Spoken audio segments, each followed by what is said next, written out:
think, in the global, if we take the superpowers, what is actually the difference? When, for example, Russia goes to war, they go alone because they don't have allies.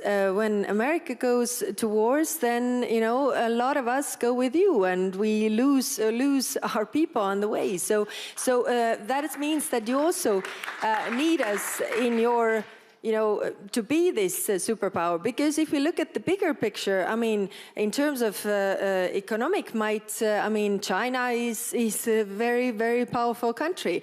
In terms of military might as well. So what is the difference between you and the other superpowers so far is the allies. So, but I'm coming to this point that, of course, we are willing to fight for the world where there are some kind of rules, because majority, or actually all the European countries are small countries, or those who haven't realized that they are small countries yet.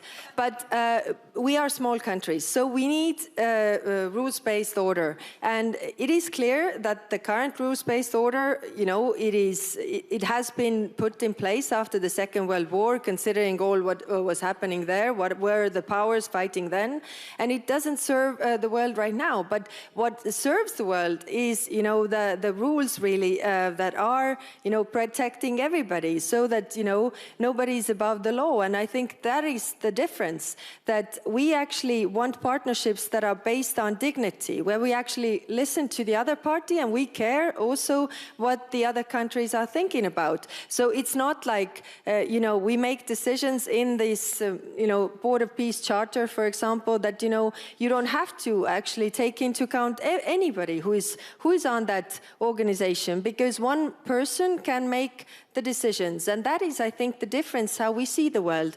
Because if countries are treated equally, I think there's also less chance for war and tyranny. So I realize that I have completely failed to instill a rules-based order here, because this conversation has been wholly dominated by the two biggest economic and political blocs. But we're also running out of time. I'm very sorry. But I wanted to end by giving all four of you a chance. And I'm going to start with you, Prince Faisal. I'm going to ask you one question, and then you can offer me one reason for optimism. I'm sorry, I can't get to all the questions. I'm very sorry. I'm sure you'll have another chance to come back to this in a different panel. I'm very, very sorry. The question is, do you think this world that we are going to go into is going to be more dangerous or not than the world that came before? And secondly, what's the one thing that you would advise us all to focus on to ensure that it was not more dangerous?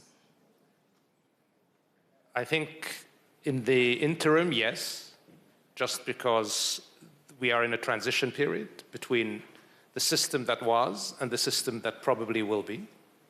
And that has significant risks.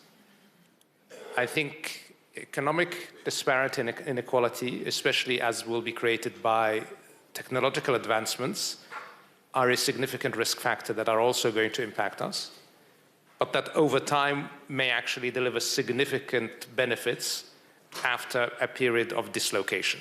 So yes, to the first question, I think we are entering a significant risk period. You asked me to kind of end on an optimistic note.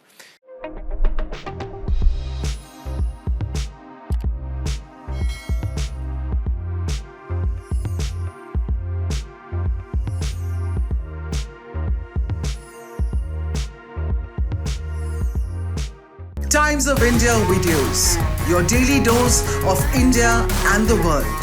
Global news, different views, and sharp analysis. Pressure of expectation from your fans, your supporters. That is often served as a backdrop for several Bollywood. You're not a brute majority anymore if you individually take out play, right? Making sense of global conflicts. Tracking the new emerging world order. Strike on Israeli military bases. A multi-pronged. To stay out of harm's way as Israel started bombing targets across. Understanding changing alliances in a polarized world. Tune into TOI videos for all this and more.